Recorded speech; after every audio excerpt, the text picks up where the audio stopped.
Bienvenue dans l'événement du dimanche LCI, ravi de vous retrouver à un mois des élections, un peu moins d'un mois des élections européennes, émission un peu particulière aujourd'hui. Bonjour Marion Maréchal, bonjour. Tête de liste Reconquête aux élections européennes, merci d'avoir accepté notre invitation ce dimanche. À 13h, c'est Manon Aubry qui vous succédera, 2 heures donc de politique, 1 heure d'entretien là avec à mes côtés Ruth Elkrief pour vous interroger. Bonjour Marion Maréchal. Et François Langlais, éditorialiste économique. Bonjour à vous. Une émission, je vous le rappelle, également à suivre en direct sur tous les réseaux sociaux de TF1 Info. Votre campagne, l'Europe évidemment, mais également le climat social. On abordera toutes ces thématiques. Votre campagne, justement, Marion Maréchal, les sondages vous donnent entre 6,5, 7, 8% selon les instituts. Est-ce que vous considérez aujourd'hui que c'est la survie de votre parti qui se joue le 9 juin prochain ? Non, c'est le grand choix européen qui se joue. Parce que la réalité, c'est qu'il y a une occasion historique dans ces élections européennes qui n'était jamais arrivée avant de pouvoir changer la majorité au Parlement européen. Et d'ailleurs, je constate, c'est assez peu relevé, qu'il y a une forme de panique dans l'actuelle majorité au Parlement et chez les bureaucrates de Bruxelles, puisqu'ils sont en train, vous l'avez vu, de reporter les textes problématiques comme ceux du Pacte vert. Ils sont en train d'accepter, à l'initiative de Giorgia Meloni, de signer des accords avec les pays de départ, par exemple, pour juguler l'immigration. Ils sont en train peut-être d'ailleurs de remettre également en cause finalement la fin de l'interdiction des voitures à moteur thermique d'ici 2035. Donc on voit bien qu'ils essayent d'endiguer la colère parce qu'ils ont le sentiment, attesté par des sondages, qu'en effet une majorité de droite peut arriver. Et donc nous, notre rôle là-dedans, c'est de donner l'opportunité aux Français de participer à ce basculement. Et donc de venir avec Reconquête renforcer le groupe des conservateurs européens, qui sera demain le centre de gravité, la force centrale de cette recomposition à droite, et ainsi battre, non pas tant Emmanuel Macron en France, parce que ce n'est pas l'enjeu de ces élections, mais battre Emmanuel Macron et ses alliés socialistes et du PPE au Parlement européen. Pas tant le but de cette élection, même si parfois vous dites attendre des conséquences nationales et des conséquences suite à ce scrutin sur le plan national. Évidemment, indépendamment de cela, l'objectif pour nous, c'est d'avoir des élus. Donc je rappelle, pour avoir des élus dans cette élection, il faut faire minimum 5%. Absolument. Tout indique que nous pourrions les avoir. Et puis l'idée derrière, évidemment, c'est d'installer durablement ce jeune parti qui est Reconquête comme une offre de droite authentique pour les années à venir et pour les élections à venir. Ruth Elkrief. Oui, mais Marion Maréchal, justement, restons un peu en France. Vous avez une concurrence extrêmement forte avec Jordan Bardella, et selon les sondages, notamment l'étude Cevipof, Ipsos, Jean Jaurès, Le Monde, qui est paru il y a quelques jours, 41% des électeurs d'Éric Zemmour de 2022 voteraient pour Jordan Bardella. Il a un pouvoir d'attraction comme vote utile qui peut justement précipiter en quelque sorte votre disparition, ou en tout cas pose une question existentielle. En tout cas, ce qui est très encourageant pour nous, c'est que plus les élections avancent, plus les électeurs qui ont voté pour Éric Zemmour à l'élection présidentielle se retournent vers Reconquête. Et l'élection n'est pas finie, vous le savez, les sondages ne sont pas les suffrages, et les leçons des dernières élections doivent être instructives pour nous. Rappelons-nous quand même de Yannick Jadot, qui était à 5-6 dans les sondages toute l'élection, qui finira... Oui, Éric Zemmour était à 10, 12, il est arrivé à 7. C'est ça que je veux dire, de toute façon, les élections européennes ne sont pas récentes, l'élection des surprises, et nous serons la surprise. Maintenant, ce que je dis à ces électeurs, c'est une chose très simple, c'est que le seul parti aujourd'hui qui a à la fois la volonté et la capacité d'agir au Parlement européen, c'est Reconquête. Pourquoi ? Parce que nous avons d'un côté, je le rappelle, en concurrence face à nous à droite, les Républicains, qui font partie du PPE, qui font partie de la majorité d'Ursula von der Leyen, alliés aux socialistes et alliés aux macronistes. Ils votent 80% des textes ensemble au Parlement européen. Et nous avons de l'autre côté le Rassemblement national, qui appartient à un groupe qui s'appelle le groupe ID, et qui est un groupe aujourd'hui complètement isolé et marginalisé au niveau européen. Je le rappelle, le Rassemblement national est arrivé premier aux élections européennes en 2014 et en 2019, avec des scores très importants, autour de 25%. Cela n'a pas changé une ligne de la politique européenne parce qu'ils n'ont pas cette capacité d'influence. Donc moi, ce que je dis à ces électeurs qui pourraient hésiter, il y en a, vous avez raison, c'est de leur dire de choisir le parti qui demain pourra vraiment impacter sur la politique européenne. Alors là, vous nous parlez, je dirais, stratégie, mais s'il y avait un élément... Efficacité. S'il y avait un élément au point de vue programmatique qui vous distingue du Rassemblement national, c'est lequel ? Eh bien, il y en a en réalité un certain nombre, et même je veux dire beaucoup. Le plus sur important l'économie, par exemple. Sur l'économie, nous n'avons indéniablement pas la même vision économique que le Rassemblement national, que je qualifierais de plus étatiste, fiscaliste et interventionniste, pour ne pas dire socialiste, que nous le sommes. Si on devait donner des exemples, typiquement lorsqu'il y a eu le durcissement des conditions d'accès au RSA, nous étions favorables au durcissement de ces conditions. Le Rassemblement national, à l'inverse, y était défavorable. Nous avons par exemple soutenu la première réforme menée par le gouvernement sur les indemnités chômage. Le Rassemblement national y était opposé. Nous étions également favorables à ce qu'il puisse y avoir une réforme des retraites qui d'ailleurs soit différente de celle qui a été conduite par le gouvernement et qui impliquait d'aligner le régime privé sur le régime public, entre autres choses. Le Rassemblement national, typiquement, y était opposé. Donc vous êtes plus libéraux que le Rassemblement national. Si tant est qu'en effet libéraux signifie... Favorable au marché, voilà, et favorable au retrait de l'État plutôt qu'à son extension. Voilà, moins de normes, de contraintes et d'impôts pour plus de liberté, oui, indéniablement. Et puis il y a des différences aussi notables sur les sujets de société. Voilà, il y a eu, vous souvenez-vous-en, il y a quelques jours, une polémique lancée par Reconquête, et à juste titre, sur la banalisation aujourd'hui de la GPA dans l'espace public. Nous sommes contre toute forme de gestation pour autrui. Exactement. De légalisation directe ou indirecte de cette pratique de marchandisation de la femme et de l'enfant. Sujet clos également par le chef de l'État dans une interview à nos confrères. Oui, je note quand même qu'une grande partie de son gouvernement ou de ses ex-ministres sont prononcés favorables à la légalisation de la GPA. Donc restons quand même très vigilants. Le Rassemblement national, par exemple, considère qu'il ne veut pas remettre en cause la reconnaissance à l'état civil des enfants nés de GPA à l'étranger, ce qui est une manière indirecte évidemment d'accepter sa légalisation. Et puis même sur les sujets dits identitaires, pour faire simple, il y a un certain nombre d'approches différentes. Le Rassemblement national, aujourd'hui, dans la direction, s'exprime en expliquant qu'il n'y a pas de choc de civilisation aujourd'hui sur le sol français avec la civilisation islamique. Je pense exactement l'inverse. Je pense qu'aujourd'hui, il y a une civilisation islamique qui tente à se confronter et à s'imposer sur le sol français, que cela pose de grandes difficultés de cohabitation et que ce sont donc l'ensemble des valeurs à la fois démocratiques et culturelles qui sont remises en cause par ce choc. Alors, on a bien compris les différences. Il y a en même temps des convergences. Et on sait que les élections européennes sont souvent propices à l'expression d'un vote national. On veut donner un signal au gouvernement qui est en place.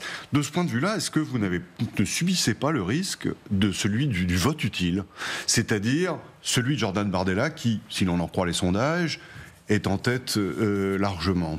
Alors là, pour le coup, en effet, c'est de la stratégie. Et c'est la stratégie du Rassemblement national de vendre une promesse à minima fausse, pour ne pas dire mensongère, c'est-à-dire de vendre l'espoir aux électeurs que si le Rassemblement national arrivait très haut dans les sondages, le gouvernement pourrait dissoudre l'Assemblée nationale et donc relancer une élection législative. Sauf qu'il n'y a qu'un malheur, c'est qu'il y a quelques jours de cela, le président de la République a fermé la porte à cette hypothèse. Il explique qu'il n'y aura pas de dissolution sous ce qu'il appelle la pression de l'opposition.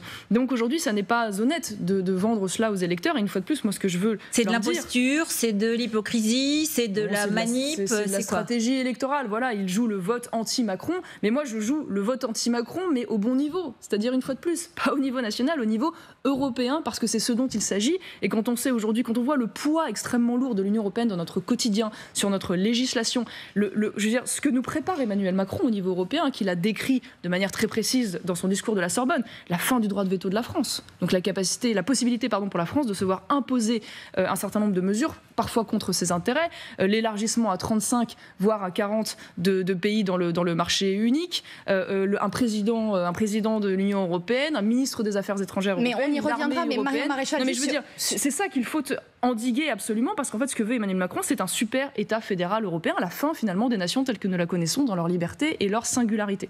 Donc c'est un vrai choix historique que nous avons à faire. Pour reprendre la question de François sur votre rapport au Rassemblement national, il y a eu des divergences avec Éric Zemmour sur le sujet, et vous dites régulièrement que vous n'êtes pas des ennemis avec Jordan Bardella. Malgré tout, Éric Zemmour est beaucoup plus dur avec le Rassemblement national de Marine Le Pen. Est-ce qu'il n'y a pas une différence d'approche ? Pour avoir discuté très longuement avec Éric sur ce sujet, je crois que d'une certaine manière, il y a peut-être un pessimiste et un optimiste dans la bande. C'est-à-dire que nous sommes tous les deux attachés à cette idée de l'union des droites. Nous continuons d'ailleurs de la défendre, et c'est pour ça que d'ailleurs tous les électeurs qui sont attachés à cette idée devraient nous donner de la force pour essayer de la mettre en place. C'est-à-dire cette idée que pour que des idées puissent arriver aux affaires, elles doivent être portées par des coalitions qui réunissent autour de la table des partis qui, comme vous l'avez relevé, ne sont pas d'accord sur tout, mais partagent aussi un certain nombre de points essentiels, et donc sont capables ainsi de rassembler ces 50 plus 1 électeur. Ce qui a toujours été la condition pour permettre à des gouvernements, qu'ils soient de gauche ou du centre ou de droite, d'arriver au pouvoir. Aujourd'hui, nous sommes les seuls à défendre cette idée, et d'ailleurs Éric Zemmour a été cohérent. Après sa défaite à l'élection présidentielle, il a appelé à voter Marine Le Pen, il n'a pas présenté de candidat face à elle, ni face à Nicolas Dupont-Aignan, ni face à Éric Ciotti aux élections législatives. Maintenant, ce qui nous différencie, si je puis dire, c'est que je crois que lui a l'impression, ou le sentiment, ou l'intuition que le Rassemblement national n'acceptera jamais cette coalition, et qui est donc, même s'il faut évidemment continuer de la défendre, malheureusement, il craint que le Rassemblement national continue de s'enfermer dans cette espèce de logique de citadelle assiégée, si je puis dire. C'est pas votre sentiment ? Et moi, je ne crois pas. Voilà, moi, je suis plus optimiste. Je pense que, justement, si Reconquête est fort aux élections européennes, si nous faisons un score qui pourrait avoisiner les 10%, que nous devenons incontournables, alors, mécaniquement, nos concurrents devront s'asseoir à la table avec nous parce qu'ils ne pourront plus se passer des votes et des électeurs que nous rassemblons. Marion Maréchal, c'est vrai que vous dites, Marine, Jordan, nous ne sommes pas ennemis, ne te trompe pas d'ennemis, Jordan, demain nous pourrons travailler ensemble en Europe et même nous pourrons trouver un chemin ensemble en France. Bon, ça n'est pas le discours d'Éric Zemmour, c'est comme l'a expliqué Marie Chantret, mais en fait, il y a une forme de soupçon, peut-être de la part de certains amis d'Éric Zemmour. Vous appartenez peut-être à cette famille par le sang. Vous avez sûr. Bien sûr. Et puis vous avez commencé votre engagement politique avec eux. Dans le fond, ils se disent, elle va y retourner après. De toute façon, c'est plus facile. Alors que les autres disent, non, nous, on restera de toute façon à l'écart. Si j'avais voulu retourner au Rassemblement national que j'ai quitté en 2017, j'aurais eu maintes occasions de le faire, dès les élections présidentielles, les élections législatives. Voilà. Ça n'a pas été mon choix parce qu'une fois de plus, je veux pouvoir avoir la liberté de défendre la ligne à laquelle je crois, la ligne économique, la ligne identitaire, la ligne sociétale, que je défendais déjà quand j'étais au Rassemblement national, et parfois contre d'ailleurs la direction de l'époque. Maintenant, ce que je dis, vous volerez au secours de la victoire si jamais elle était bien positionnée. Ce que je dis très clairement, c'est qu'il y a dans cette élection des adversaires avec qui je ne travaillerai jamais parce qu'ils portent un programme qui est antagoniste au mien. Je pense évidemment à la LFI en premier lieu, qui pour moi sont des ennemis de la France. Je pense évidemment aux macronistes, je pense aux socialistes, à la gauche en général. Et puis il y a des gens qui sont des concurrents, avec qui j'ai en effet des différences, mais avec qui également je devrais pouvoir être amené à travailler sur des choses que nous avons en commun. Et donc ce travail-là, je souhaite pouvoir l'aboutir dès le 10 juin au Parlement européen. Et ce que je vous dis là ne relève pas du fantasme, puisque Jordan Bardella, lui-même, à l'occasion de ses vœux, a dit qu'il serait amené à faire des votes communs avec le groupe ECR auquel appartient Reconquête. Donc ça, il faut être capable d'en faire la différence. Et c'est ce que je fais, d'autant plus que, il est vrai, vous l'avez relevé, j'ai une histoire particulière avec le Rassemblement national, un parcours particulier, j'ai presque envie de dire une affection particulière également avec les électeurs et les militants. Donc, j'ai aussi une certaine manière de m'exprimer avec eux. François. Hier, Emmanuel Macron a diffusé une vidéo sur Internet dans laquelle il a décoché quelques flèches à l'extrême droite. On va l'écouter. Une forme d'hypocrisie, de projet caché aujourd'hui des extrêmes droites qui les fait progresser, c'est qu'elles avancent masquées. Que là où les extrêmes droites, il y a encore 5 ans, 6 ans, disaient Brexit, Frexit, c'est-à-dire sortie de l'euro, de l'Europe, retour au nationalisme, elles n'osent plus le dire. Mais au fond, le projet qu'elles portent, c'est la même chose.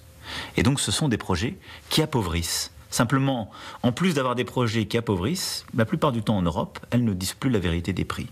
C'est pour ça que je combats leurs idées. Alors selon la Tribune du dimanche de ce matin, le président semble envisager un débat entre lui et Marine Le Pen. Alors, c'est un peu vous tenir pour quantité négligeable, mais est-ce qu'au nom des idées que vous partagez avec le Rassemblement national, vous pensez que c'est une bonne idée, ce débat ? Alors déjà, au-delà de la question du débat, moi ce que je note, c'est que le président de la République nous enferme finalement dans un choix binaire et mensonger. Vous aussi, c'est le même que le vôtre. On sait bien à qui on s'adresse. Non, mais ce que je veux dire, c'est qu'Emmanuel Macron, il explique quoi ? Il dit soit en gros, c'est mon Union européenne, donc celle qu'on connaît aujourd'hui, qui est devenue la colonie numérique et militaire des États-Unis, la colonie économique de la Chine, la colonie de peuplement de l'Afrique, donc c'est ça. Voilà, c'est la seule perspective avec en plus le super-État fédéral européen, ou la sortie de l'Union européenne, assumée ou cachée. Mais moi je dis non. Non, il y a une troisième voie, qui est celle également que nous proposons, qui est certes de garder cette idée Union européenne, mais d'en changer les priorités, d'en changer le fonctionnement. Sans en sortir, et ça d'en vous êtes changer bien les là-dessus. objectifs, exactement. C'est-à-dire qu'on peut avoir l'Union européenne sans avoir le pacte vert et la décroissance agricole et industrielle soutenue par Emmanuel Macron. On peut avoir l'Union européenne avec un assouplissement, par exemple, des aides d'État pour permettre de stimuler les secteurs stratégiques. On peut avoir l'Union européenne avec la préférence communautaire dans l'accès au marché public des entreprises européennes ou dans les achats de crédits européens. On peut avoir une Union européenne avec une politique commerciale plus offensive. est plus, j'ai envie de dire, défensive que celle que nous connaissons aujourd'hui. C'est aussi ce que disent certaines de la majorité, entre guillemets, européenne aujourd'hui. C'est-à-dire, vous pouvez entendre le PPE ou les socialistes ou les macronistes dire ça. Il y a qu'un malheur, c'est que Emmanuel Macron est aux affaires depuis maintenant 7 ans. Et le bilan européen, aujourd'hui, même dans sa critique, c'est en réalité celui qu'il porte. Et je tiens à le redire une fois de plus. On a beaucoup parlé du pacte vert au moment où les agriculteurs se sont jetés dans la rue et à juste titre regardent de l'extraordinaire tsunami de normes et de contraintes et probablement de taxes, parce que demain, rappelons également qu'Emmanuel Macron veut des impôts européens en plus des impôts français. Ce projet-là, typiquement, Emmanuel Macron l'a simplement reporté. Et une fois de plus, je crois aujourd'hui, et c'est ce que nous allons défendre nous, qu'il y a une Union européenne qui peut faire des choix énergétiques différents, voilà, qui ne sont pas ceux, par exemple, de la moitié de la production électrique fait aujourd'hui, comme il le souhaite, par les renouvelables, ce qui est une aberration économique et une aberration énergétique. Pardon, vous avez répondu sur le fond, mais débat, pas débat, comment vous voyez les choses entre Emmanuel Macron et Marine Le Pen ? Je vous réponds sur le fond parce que débat ou pas débat, d'une certaine manière, c'est pas tellement mon sujet. Non, mais en fait, ça changerait les choses. Votre sujet, ça pourrait être de dire il faut qu'Emmanuel Macron se jette dans l'arène et que, de ce point de vue, les choses soient plus claires. De toute façon, c'est à son habitude. Rappelons-nous qu'aux dernières élections européennes, il avait là aussi supplanté Nathalie Loiseau pour lui-même incarner cette liste. Voilà. Maintenant, moi, ce que je ne voudrais pas ou ce que je pourrais regretter à travers ce symbole du débat, c'est qu'en effet, une fois de plus, on enferme les élections européennes autour de ces deux choix, alors que, je le rappelle, nous sommes dans une élection proportionnelle à un tour et que donc il s'agit de voter d'abord pour ses convictions. Et voter utile, c'est ça. Et donc d'avoir la représentation qui vous corresponde le mieux. Et quand on sait que le seuil pour des élus, c'est 5%. Nous avons donc un vaste choix. Marion Maréchal, on parle beaucoup du Rassemblement national, adossé à normalisation, dédiabolisation. Et vous, quelles sont vos lignes rouges ? C'est le droit de suite de route. Moi, je vais poser les questions qui fâchent. Allez-y. Soyons clairs, parce qu'il y a un peu une atmosphère un peu sulfureuse quand même autour de Reconquête. Alors, première image, c'est hier. Il y a eu un défilé d'un groupe qui a commémoré la mort d'un militant d'extrême droite. Ça s'est passé dans les rues de Paris. Et il y avait 800 à peu près, plutôt des hommes d'ailleurs, qui criaient au fusil, au couteau, nous rétablirons l'ordre nouveau. Et on sait que sur votre liste... Mais rien à voir avec Reconquête, pour le coup. Alors, on sait que sur votre liste, il y a des gens qui ont commencé leur carrière dans ces milieux-là. Est-ce que vous dites aujourd'hui, nous n'avons plus rien à voir, je condamne ce type de discours, ce type de mouvement, ou pas du tout? Je ne sais pas qui à Reconquête a commencé sa carrière dans ces milieux-là, parce qu'en l'occurrence, je ne sais même pas d'ailleurs de quel groupuscule il s'agit précisément. C'est des gens qui sont proches du GUD, il y a plusieurs le syndicat d'extrême droite étudiant. Non, mais qui chez vous? Oui, sincèrement, là, pour le coup, Philippe Bardon, Damien Rieu, ils ont non, ils n'ont jamais été au GUD. Ils n'ont jamais été Philippe Bardon ni Damien Rieu, je vous assure. Donc en l'occurrence, je pense que quand même ils étaient dans Génération Identitaire, qui n'a, selon moi, rien à voir avec le GUD, rien à voir. En l'occurrence, c'était une jeunesse engagée dans la lutte contre l'immigration, mais qui n'a absolument rien à voir avec les groupuscules d'extrême droite et les slogans que vous entendez aujourd'hui. Donc je pense qu'il y a une confusion, très honnêtement, sur cette manifestation qui n'a rien à voir. Mais ce type de slogan, justement, est-ce que ça vous choque, condamné? Évidemment, une fois de plus, je ne vais pas répondre, si vous voulez, d'une manifestation avec laquelle je n'ai aucun lien d'une quelconque manière. Non, mais vous pouvez avoir une observation sur ce type de défilé. L'observation, c'est que je trouve ça évidemment déplorable et que, évidemment, ces slogans n'ont rien à faire dans l'espace public. C'est tout à fait logique. Alors, la deuxième question qui fâche, il s'agit de Jean Messia. Il est 8e sur votre liste. Oui, tout à fait. Et il a prononcé une phrase dans un meeting public il y a quelques jours. Il a dit « Vous êtes sommé de croire que Mortar Ben Couscous, arrivé avant-hier en France, doit être considéré comme français. Si vous dites qu'il ne l'est pas, vous êtes de gros racistes. La liberté, c'est d'accepter des millions de chameliers polygames du 8e siècle. » Alors ma question est simple. On peut parler des flux migratoires. C'est tout à fait normal. C'est un sujet complètement légitime. Mais est-ce que là, on ne tombe pas sous le coup de la loi qui réprime toute expression outrageante de mépris ou invective adressée à une personne ou un groupe en raison de son origine ou de sa religion? Vous savez, Jean Messia, il parle avec toute la verve d'un Français d'origine étrangère et égyptienne en l'occurrence, qui a fait.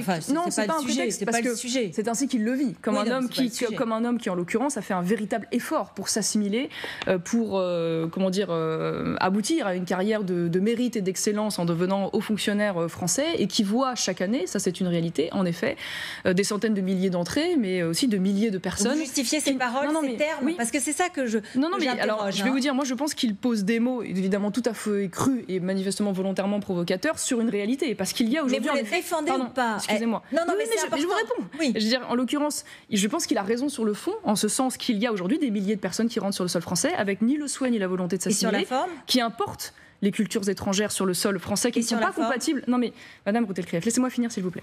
Et qui, en l'occurrence, ne apportent même parfois avec elles une haine à l'égard de la France qu'ils expriment de manière totalement décomplexée. Donc oui, il dénonce cela et il fait bien de le faire, je vous le dis. Maintenant, même si moi, c'est pas mon style et c'est pas ma manière de faire, parce que je n'ai pas non plus son parcours, et moi, je le dis très sincèrement, j'ai écouté votre édito sur le sujet.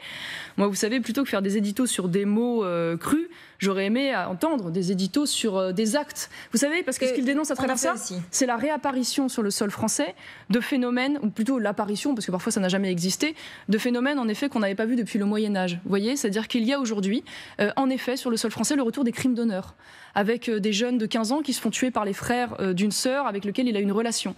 Ou une jeune femme... de Chamseddine à Viry-Châtillon. Exactement. On en a parlé et on les a Je pense à la petite Tchadienne qui s'est fait tondre par sa mère et dont le petit ami a été torturé parce qu'ils avaient eu une relation. Je pense à la polygamie dans notre pays, qui concerne des centaines de milliers de personnes, au mariage forcé, 200 000 par an, aux excisions, 7% des femmes en Seine-Saint-Denis qui seraient aujourd'hui excisées, à la police islamique des mœurs, qui font qu'aujourd'hui il y a des petites gamines qui se font lyncher et torturer parce qu'elles ne respectent pas le ramadan, voire carrément tuées à Bordeaux pour cet homme qui avait bu une bière. Vous n'en parlez pas de la même façon. Vous n'en parlez pas de la même façon. Vous n'êtes pas à la limite de l'injure raciste. Vous dites qu'il y a un certain nombre de phénomènes qu'on peut dénoncer exactement d'une façon respectueuse et correcte. Mes motifs d'indignation, si vous voulez, ils ne vont pas, une fois de plus, sur les mots.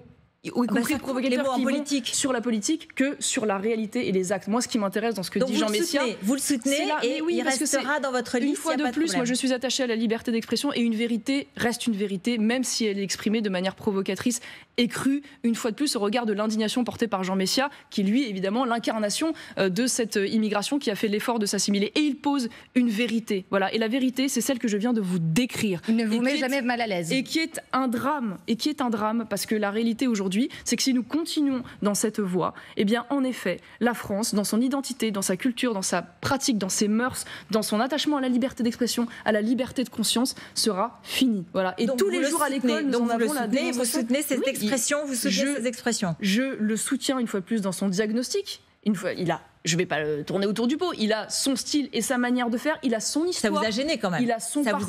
Il a son parcours. Moi, je ne l'aurais pas exprimé comme ça, c'est ainsi. Mais une fois de plus, je suis attachée à la liberté d'expression et surtout, je suis attachée à la vérité. Et une fois de plus, ce qui m'intéresse dans le débat public, c'est pas tant les mots que la réalité et surtout les actes et les faits graves dont je viens de vous parler. Marion Maréchal, changeons totalement de sujet. On a évoqué en première partie aussi le début de votre programme. Parlons des mots du chef de l'État qui s'est exprimé, François le disait, sur les réseaux sociaux X hier, sur la guerre en Ukraine, où il dit qu'en Ukraine se joue aussi l'état de droit, nos règles communes. Et si on laisse faire en Ukraine, c'est la loi du plus fort. Est-ce que d'abord vous soutenez ces prises de parole et ces mots? Et puis on viendra évidemment à ce qu'il développe sur l'envoi de troupes également et la dissuasion nucléaire. Oui, Emmanuel Macron porte un diagnostic sur ce conflit. Et il se trouve que moi, j'ai été toujours très claire depuis le début. C'est-à-dire que d'une part, j'ai condamné très fermement l'agression de la Russie, la déclaration de guerre, l'invasion du territoire et la violation du droit international. Et donc, il est logique, depuis toujours dans la tradition diplomatique française, que la France soit du côté du respect du droit international et de la défense de la souveraineté. Et moi, en tant que souverainiste, je ne vais pas vous dire le contraire. Et je le déplore d'autant plus que cette guerre est une véritable boucherie, parce que c'est la guerre de tranchées avec des drones. Donc l'idée même d'ailleurs d'Emmanuel Macron de laisser le flou sur la possibilité d'envoi de troupes françaises et de soldats français sur place me terrorise, si je puis dire, déjà parce qu'évidemment ils seront des cibles prioritaires, et ensuite parce que c'est impliquer directement la France dans un conflit avec une puissance nucléaire, et donc s'exposer à une riposte directe de la Russie jusqu'au sol français, et remettant en cause ainsi son intégrité, ce qui me semble totalement irresponsable. On reviendra sur l'envoi de troupes, mais tout d'abord... c'est central. Macron nous dit, dans cette vidéo diffusée hier, la sécurité de l'Europe passe par l'Ukraine. Est-ce que vous êtes d'accord avec ça? Moi, je ne crois pas, en revanche, contrairement à ce qui a été dit, qu'aujourd'hui, la Russie menacerait les frontières françaises. Voilà. Ce que je crois quand même, pour être raisonnable, c'est que si la Russie, on voit bien d'ailleurs toutes les difficultés qu'elle a d'ores et déjà à tenir le front et à obtenir des victoires militaires significatives sur le sol ukrainien depuis maintenant près de 2 ans, imaginez que demain, la Russie puisse s'attaquer frontalement à un pays membre de l'OTAN et donc s'exposer à une riposte d'une défense et d'une alliance qui soit 2 à 3 fois plus puissante qu'elle. Vous diriez la même chose? Objectivement, ça me paraît déraisonnable de faire peur aux Français avec ça. Mais est-ce que vous diriez la même chose si la Russie attaquait un pays proche de chez nous, l'Allemagne par exemple, l'Italie. C'est tout à fait différent. Nous sommes dans l'Alliance Atlantique. Donc là, de toute façon, nous sommes évidemment mécaniquement engagés dans la défense. La dissuasion nucléaire, par exemple, vous considérez qu'il faudrait l'utiliser si l'Italie ou l'Allemagne étaient attaquées ? En réalité, ce qui est surprenant dans les déclarations d'Emmanuel Macron, c'est que le fond n'est pas tellement nouveau. C'est-à-dire que la dissuasion nucléaire, elle est au service des intérêts vitaux de la France, qui ne se confond pas totalement avec simplement le respect des frontières. Absolument. Donc les intérêts vitaux de la France, et d'ailleurs même le général de Gaulle l'avait toujours plus ou moins sous-entendu, peuvent évidemment être dans la protection d'un allié proche.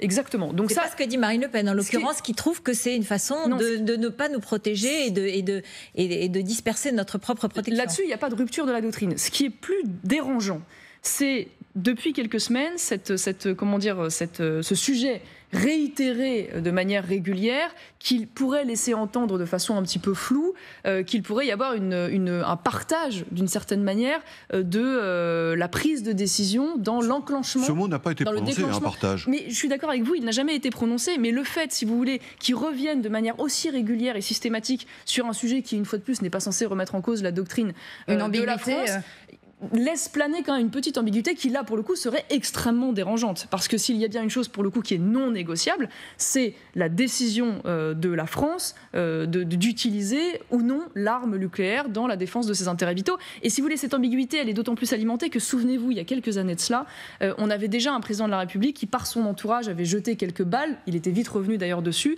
expliquant que pourquoi pas, nous pourrions partager notre siège de l'ONU avec l'Allemagne. Donc c'est que manifestement un homme qui veut, derrière l'armée européenne, derrière la diplomatie européenne, qu'il appelle de ses voeux, être dans une logique de partage du système de défense français. Et ça, c'est évidemment totalement inacceptable. Et on en reparle juste après la pause. Marion Maréchal, l'envoi en effet de troupes en Ukraine et puis l'immigration zéro, était-ce vraiment réaliste ? On revient juste après cette pause. À tout de suite.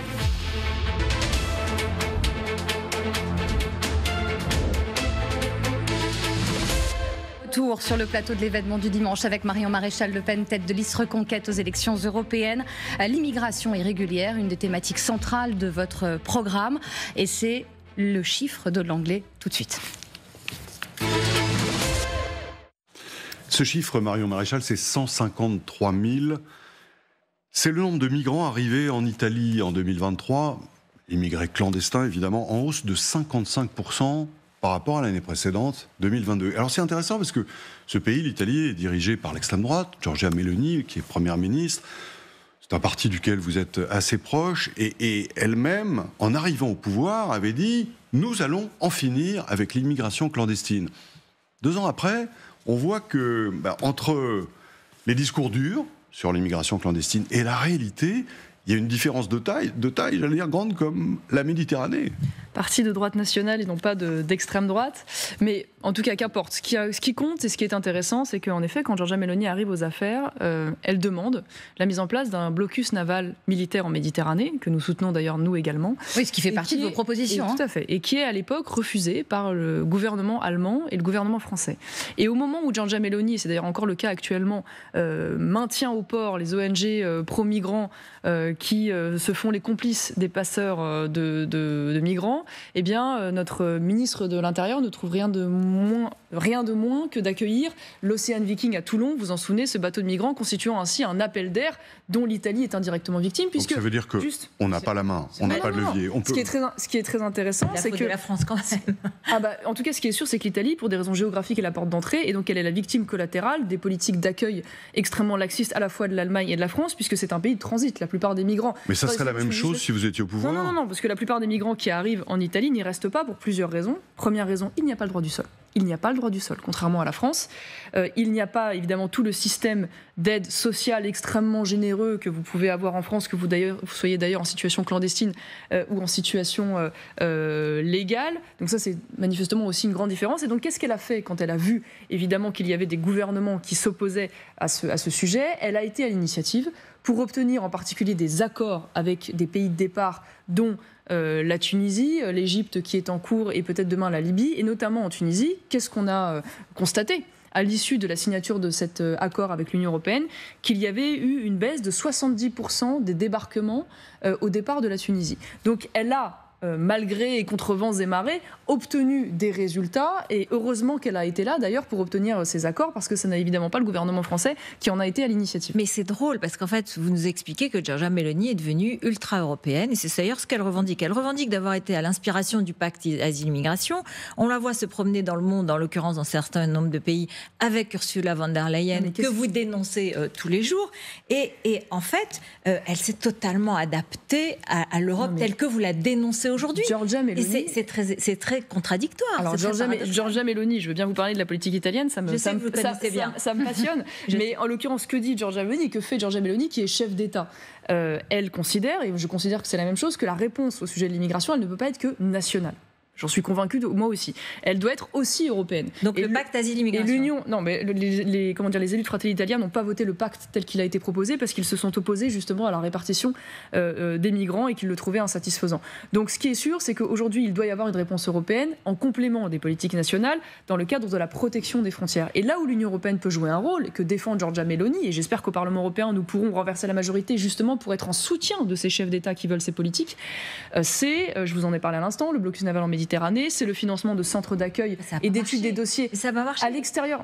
Ça n'a pas marché à l'heure où je vous parle, mais j'ai bon espoir que nous puissions justement renverser le rapport de force. Mais ça veut dire quoi exactement le blocus naval militaire? Je finis juste 2 secondes là-dessus, je vais vous expliquer juste après. Le financement de centres d'accueil et d'études des dossiers à l'extérieur des frontières européennes, sur le modèle d'ailleurs australien, une réforme de l'espace Schengen qui soit réservée aux personnes de nationalité européenne et non plus extra-européenne, une réforme du droit d'asile, parce que le droit d'asile aujourd'hui c'est un droit européen, or on voit bien que son périmètre est tellement large évidemment qu'il est un appel d'air à l'immigration extrêmement important, et tout ça peut être une réponse européenne, la suppression de la directive sur le regroupement familial qui aujourd'hui relève aussi du droit européen. Est-ce que vous verriez jusqu'à... Ça n'est pas qu'elle est super européenne, elle est en désaccord avec la politique d'Ursula von der Leyen, elle est dans l'opposition à Ursula von der Leyen, ils n'ont jamais voté pour elle. Ursula von der Leyen, c'est la candidate des LR, je tiens quand même à le rappeler. Ils n'ont pas voté pour elle non plus. Mais elle s'affiche beaucoup plus souvent que les LR. C'est la candidate en Égypte, en Tunisie, etc. Elle est chef d'État. Je veux dire, à un moment donné, elle est chef d'État, elle est bien obligée de faire avec les institutions telles qu'elles existent aujourd'hui. Ça ne veut pas dire qu'il y a un accord. Et ce sera votre cas, et ce sera votre cas, et ce sera le cas du Rassemblement national. Puisque nous allons sortir Ursula von der Leyen. Nous aurons une nouvelle présidente de commission. Dans votre politique de l'immigration, est-ce que vous iriez jusqu'à préconiser des solutions comme celle qui est en œuvre en ce moment, qui est à l'œuvre, au Royaume-Uni, c'est-à-dire passer un accord avec un pays hôte, le Rwanda en l'occurrence, pays africain, qui recueille les migrants que le Royaume-Uni expulse en contrepartie d'une somme d'argent pour leur entretien, etc. Pourquoi pas? Tout à fait, pourquoi pas? Selon les circonstances, ça peut être une des options. Moi, je trouve que le modèle, je vous en ai parlé à l'instant, qui était un modèle intéressant, c'est le modèle australien.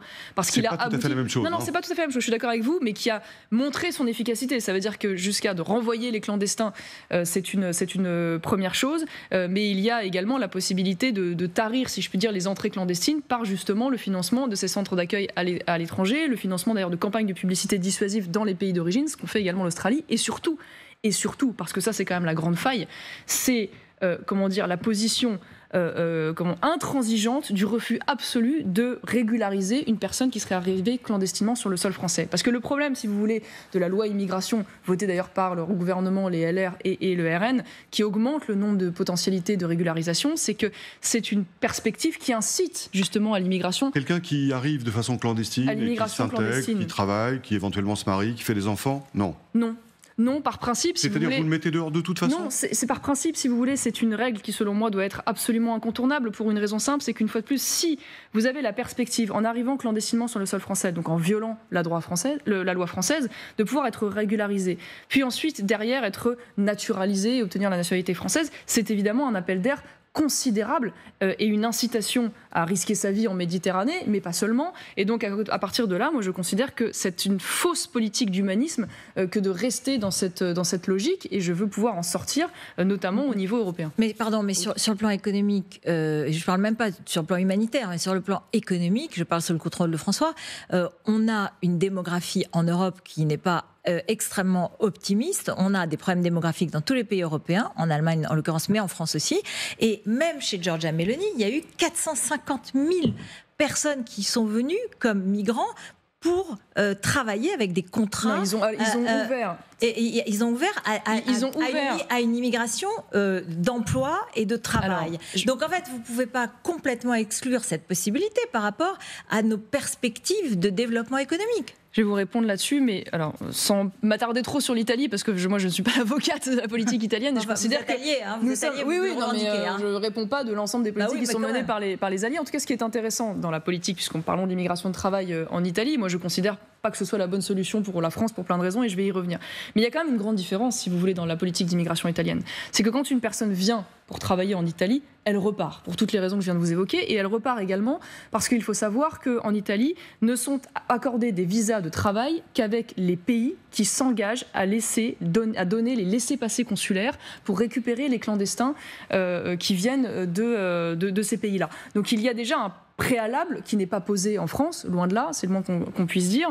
Donc ça fait déjà une énorme différence. Et la deuxième différence, c'est également, il faut le savoir, qu'un employeur italien ne peut pas embaucher un travailleur étranger s'il n'a pas en amont fait la démonstration d'avoir cherché à embaucher en priorité un Italien. C'est évidemment également une disposition qui n'existe pas en France. Donc si déjà nous avions ces dispositions, les choses se poseraient, accordez-le-moi, très différemment. Mais Marie-Maréchal, il y a des secteurs entiers aujourd'hui qui ont besoin de cette immigration régulière. Le problème aujourd'hui, c'est que l'immigration telle que nous la connaissons n'est pas une immigration de travail. Ça n'est pas une immigration de travail, c'est d'abord une immigration familiale en premier lieu, et donc ça n'est pas une immigration qui vient contribuer aujourd'hui à l'économie. Familial, c'est plus grand-chose aujourd'hui. Ça a été vrai. Non, mais ça a été vrai longtemps. Il y a aussi l'immigration des étudiants, et vous le savez bien. Et quand on regarde aujourd'hui le taux d'inactivité des résidents étrangers sur le sol français, il est bien supérieur au taux d'activité des Français. Donc ça fait malgré tout une énorme différence. Maintenant, je sais qu'à chaque fois, on refuse de regarder cela en face. Il y a aujourd'hui en effet des métiers en tension qui ne trouvent pas preneur.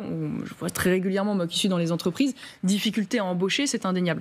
Nous sommes dans un pays où, je le rappelle, il y a quand même aujourd'hui un peu plus de 5 millions de chômeurs. Nous sommes dans un pays où il y a 1,5 million de jeunes en âge et en capacité de travailler, qui ne travaillent pas, qui sont sans formation et sans diplôme. Est-ce qu'à un moment donné, quand on voit cette réalité du déficit d'activité en France, on peut d'abord se poser la question de savoir comment on ramène ces personnes vers l'emploi. Et là, il y a selon moi une réponse qui n'est pas abordée, ou en tout cas qui est toujours secondaire alors qu'elle devrait être prioritaire. C'est comment on fait en sorte que dans notre pays, le travail soit revalorisé et mieux rémunéré, notamment en baissant les charges sociales sur ces salaires, qui serait évidemment une manière de rendre automatiquement du pouvoir d'achat, plutôt que de distribuer des chèques ou de faire des niches et des ristournes dans tous sens. Et puis de lutter aujourd'hui contre les dérives d'une politique d'assistanat qui représente 33% du PIB, un record mondial, qui grève évidemment totalement les finances publiques et qui grève même les retraites. C'est l'ensemble de la protection sociale. On est totalement d'accord. Et de fait, avec les évolutions démographiques mentionnées par Ruth, on est totalement d'accord. La part des retraites augmente. C'est pour ça tout à l'heure que je vous ai parlé d'ailleurs de l'alignement du régime public-privé. Moi, j'étais même d'ailleurs plutôt ouverte à ce qu'on puisse lancer le débat sur une part ouverte sur la capitalisation. Donc on ne peut pas passer à côté de ces sujets. Aujourd'hui, il y a 2 milliards d'euros par an qui sont versés chaque année en RSA à des étrangers extra-européens. C'est plus de 2 milliards également pour des APL.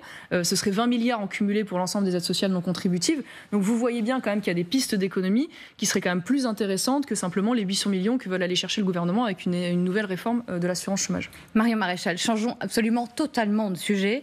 Vous avez regardé l'arrivée de la flamme à Marseille mercredi, ce Belém entrant dans le Vieux-Port. Oui. Est-ce que vous avez vibré en regardant regardant ces images? Ce tableau était pour le coup magnifique. L'entrée du Belém à Marseille avec la patrouille de France derrière, il y avait là, je dis bien là exclusivement, de quoi être fier dans cette...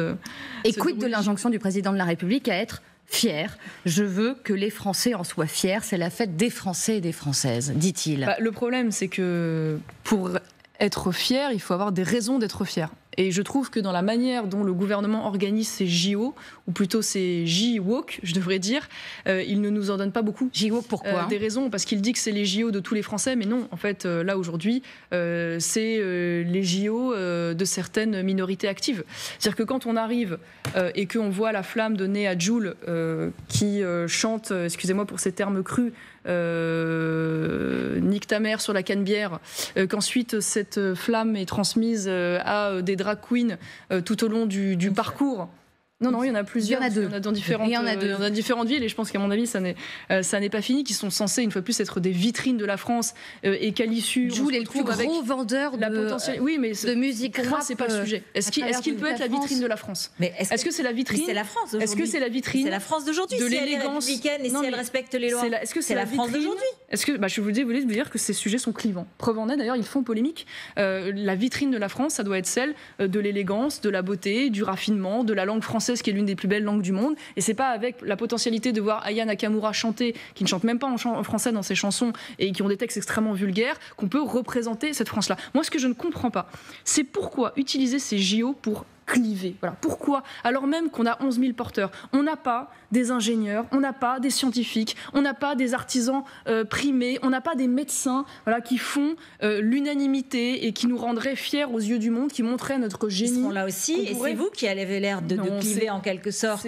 C'est pas vrai. Parce que vous avez vu cette émotion populaire à Marseille, c'est aussi c'est la France. Vous n'allez pas me dire que le port de la flamme par Joule fait consensus. C'est pas vrai. Et que ça fasse partie de la jeunesse, peut-être. Il n'y a pas eu tellement de protestations. Mais ça fait pas consensus. Comment est-ce que vous l'expliquez, justement? Est-ce qu'il y a un projet derrière ça? Je pense qu'ils veulent politiser, en effet. Le gouvernement veut politiser? Oui, je pense qu'ils veulent en faire, pour le coup, le vitrine de la Poste-France. C'est-à-dire qu'il y a quand même quelque chose, même symboliquement, qui est extrêmement choquant, je veux dire, au-delà de tout ce que je viens de vous dire, mais même des choses qui paraissent anecdotiques, mais qui sont centrales. Le fait que les repas qui vont être servis au village olympique vont être des repas véganes. Donc, on fait un bœuf bourguignon sans bœuf. C'est quand même extraordinaire. Non, mais est-ce qu'on est menacé par ça? Oui, parce qu'à un moment donné, quand on a l'une des meilleures gastronomies du monde, quand on a l'un des terroirs les plus riches, est-ce que c'est pas le moment de le valoriser? Quand on fait, il sera possible de manger de la viande malgré tout. Quand on fait, manifestement pas dans le village olympique, mais je leur souhaite. Par ailleurs, quand on fait une affiche, ça part de là, où on efface la croix qui se trouve sur le dôme des Invalides parce qu'on veut faire disparaître finalement les racines chrétiennes de la France. Tout ça commence très mal. C'est-à-dire qu'à un moment donné, une fois de plus, si on fait des JO, c'est pas uniquement pour un bénéfice économique, c'est parce qu'on veut être une vitrine au regard du monde. Or là, on en fait un sujet clivant, ultra politisé, pris en otage par des minorités LGBT. C'est pas vous qui êtes un peu grincheuse, là, un peu, de bouder un peu la joie populaire? Non, parce qu'une fois de plus, comme je vous le disais à l'instant, s'il s'agit d'avoir comme tableau sublime le Belém avec la patrouille de France, s'il s'agit d'avoir la langue française portée par des artistes raffinés qui représentent la France à cette occasion, s'il s'agit de valoriser nos ingénieurs et nos chercheurs, moi je dis oui, et je dis 1000 fois oui. Mais la France, ça peut être ça aussi, ça peut être la France de Joule. Ça devrait être ça, mais malheureusement, c'est pas ce qui est mis valeur à travers ces JO. Des Jeux Olympiques dans un climat social un peu particulier, tendu, François. Oui, on a vu la multiplication de revendications salariales, principalement dans les transports, dans la sécurité, la police, pour l'obtention de primes. Ça vous a choqué, ça, qu'une partie de la France utilise cet événement comme levier pour obtenir des avantages salariaux? Moi, je vais vous le dire, je ne supporte plus ce racket. J'appelle ça du racket. Le racket des Français par aujourd'hui une caste de syndicalistes professionnels de gauche comme Sudrail ou la CGT qui ont fait maintenant profession de faire du chantage régulièrement à la grève et à la manifestation pour obtenir des avantages complètement démesurés. Voilà. Et l'une des dernières démonstrations, au-delà de cette prime, c'est notamment évidemment l'accord scandaleux qui a été obtenu avec la SNCF qui annule. C'était pas lié au JO, mais non, mais on est d'accord. C'est pour ça que je vous dis autre exemple qui annule complètement finalement la réforme des retraites et qui in fine finira par être porté par les Français, parce que quand on voit d'ailleurs la dette considérable, près de 24 milliards, je crois, de mémoire de la SNCF, ce sera une fois de plus un avantage qui sera apporté financièrement par les Français. Donc moi, je vous le dis, je considère qu'aujourd'hui, il faut réformer de fond en comble le système syndical français. Il faut arrêter avec les subventions publiques d'ores et déjà aux syndicats qui doivent vivre de leurs adhésions. Il faut remettre en cause il faut plutôt défendre la suppression du monopole de représentation syndicale au premier tour. Il faut faire en sorte... Finalement, ces syndicats que vous critiquez, ils sont puissants dans la France publique, mais dans la France privée, ils sont déjà quasiment disparus. Vous voyez la capacité de nuisance quand même extraordinaire. Une fois de plus, on a créé une caste de syndicalistes professionnels qui ne font plus que ça. Est-ce qu'on pourrait s'accorder sur le fait que, typiquement, il ne puisse pas y avoir plus de 50% du temps de travail qui soit consacré à de la représentation syndicale? Est-ce qu'on pourrait s'accorder sur le fait qu'il n'y ait pas de mandat renouvelable plus d'une fois de 4 ans pour les représentants syndicaux? Voilà. Est-ce qu'on pourrait faire en sorte que, quand on est représentant syndical, on continue de vivre dans l'entreprise et de travailler pour en être les meilleurs porteurs et qu'on arrête avec cette espèce de monopole de syndicats d'extrémistes qui sont en train de nous tirer vers le fond? Voilà, parce que c'est absolument insupportable, c'est injuste en plus, et une fois de plus, ça va se payer très cher sur le moyen long terme. Mais là, on est dans le temps court. Un ancien conseiller de Nicolas Sarkozy parle d'armes de blocage atomique avec les Jeux Olympiques. Est-ce que ce sont des mots que vous validez et oui, mais alors vous voyez ce qui est en train de se produire là ? Bien sûr, mais c'est toujours la même chose. C'est les armes atomiques, c'est-à-dire que chaque fois qu'on a l'occasion, une fois de plus, de tirer un bénéfice pour le coup économique et sportif, on se retrouve avec cette caste qui nous met en difficulté. Donc moi j'ai envie de dire, plutôt que de le déplorer à chaque fois, plutôt que de céder à chaque fois, tirons-en les conséquences. Et vous appelez une trêve sociale ? Le système syndical français, qui n'est pas un système de dialogue constructif, qui cherche à faire en sorte que tout le monde soit gagnant, qui cherche à défendre des intérêts, des corporatismes. C'est d'un autre siècle et ça n'est plus acceptable. Marion Maréchal, se déroulait hier soir le concours de l'Eurovision et ses appels multipliés à exclure Israël de la compétition. Ruth Elkrief sur le sujet. Oui, comment est-ce que vous avez perçu ces événements et ce qui s'est passé ? J'ai trouvé ça évidemment extrêmement choquant de s'en prendre à cette jeune femme de 20 ans qui finalement venait chanter en hommage aux victimes du 7 octobre. Et je vois bien d'ailleurs, j'ai été interpellée par la présence de cette jeune Greta Thunberg, vous savez, qui était cette icône déifiée pendant un an. C'était une petite gamine manipulée qu'on retrouve en kéfier dans des manifestations qui, sous prétexte d'antisionisme, frôlent très régulièrement l'antisémitisme, parce que c'est ça la réalité. Et donc je trouve ça extrêmement choquant, et je dois dire que je déplore également pas ce virage, parce que ça fait longtemps qu'ils le mettent en œuvre, mais en tout cas cette radicalisation de LFI sur le sujet, qui, pour des raisons de clientélisme électoral, a souhaité également dénoncer la présence de cette jeune femme, avec, disons-le, une certaine efficacité. Je rappelle que 69% des musulmans avaient voté pour M. Mélenchon à l'élection présidentielle, et qu'à ces élections européennes, les sondages indiquent que les musulmans seraient 4 fois plus nombreux à voter pour LFI que pour les autres partis. Donc voilà, il y a un bénéfice électoral recherché, et je déplore de voir monter des gens qui, non contents de vouloir alimenter leurs urnes avec ces stratégies, alimentent la haine des Juifs dans notre pays, mais pas seulement la haine des Juifs. Vous parlez de clientélisme électoral de la part de la France La haine insoumise. des Français en général, parce que quand je vois Madame Rima Hassan, qui fait preuve décidément d'une terrible ingratitude à l'égard de la France, puisque ses parents ont quand même été généreusement accueillis par les Français, et toute cette générosité française dont elle a bénéficié, qui lui permet d'être là aujourd'hui, elle l'utilise pour nous cracher au visage tous les jours. Elle a fait une déclaration il y a quelques jours de cela, honteuse, dans lequel elle explique il y aurait un parallèle à faire entre ce qui se passe aujourd'hui en Israël, à Gaza, ce qu'elle appelle un génocide, ce que je rejette totalement, et ce que la France aurait fait en Algérie. Donc elle traite notre pays de pays génocidaire, rien que ça. Et je veux dire, ça ne m'amuse pas, parce qu'au-delà de leur petit calcul électoral, pardonnez-moi, mais dégueulasse, ça n'est pas un jeu.